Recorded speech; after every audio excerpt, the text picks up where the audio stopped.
Hello there, I'm John Oliver, host of Last Week Tonight. Your best chance to watch a man in a suit be secretly sad on the inside every Sunday night, now that Mad Men has concluded. I'm sad. My suit is nice and I'm sad. We are off this week, but as a treat, we thought we'd give you a little peek behind the scenes. If you watch our show, you probably know that every week it contains several ridiculous graphics, like this one of Paul Giamatti dressed as a mango.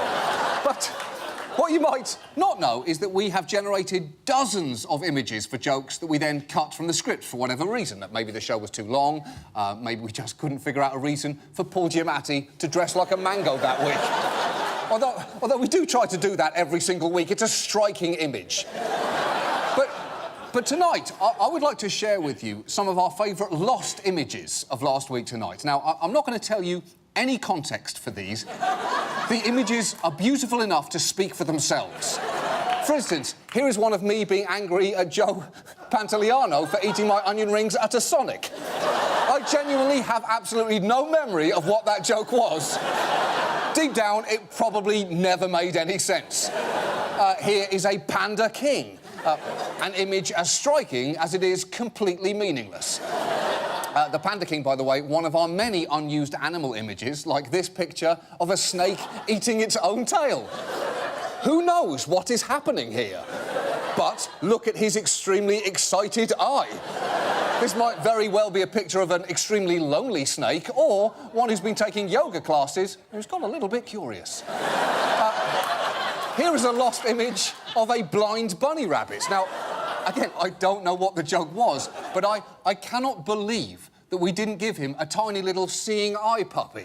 And if we did, that joke would have been on the show. I promise you that. Of course, here is a whale with a toupee, otherwise known as a piven of the sea, or indeed an aquatrump. Here is the cover of a magazine that we invented called Cockfight Aficionado. I don't know. Make up your own context.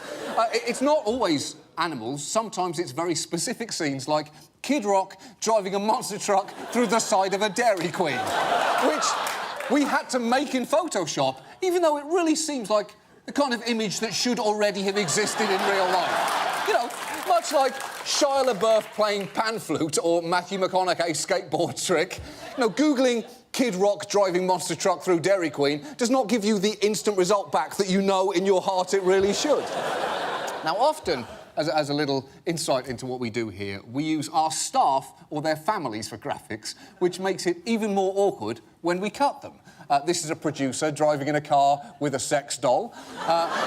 This is one of our editors taking a shit in someone's front garden. And this is a little boy who I know personally, the son of a producer here. We have cut him multiple times from the show, which is extremely uncomfortable, because it's hard to look a toddler in the eye and tell him, "You're cute, kid, you're just not TV cute." Maybe you'd be more at home in a magazine ad for diapers. I don't know, I'm not your dad.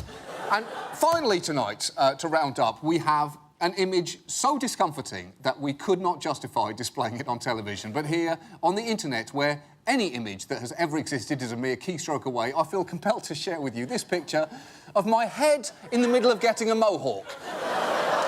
Which is, of course, required computer effects, because my real-life hair is unmohawkable. I'm really, to be honest, only qualified for this haircut, which I call the business Judi Dench. Ask for it. Ask your barber. I'll take the business JD.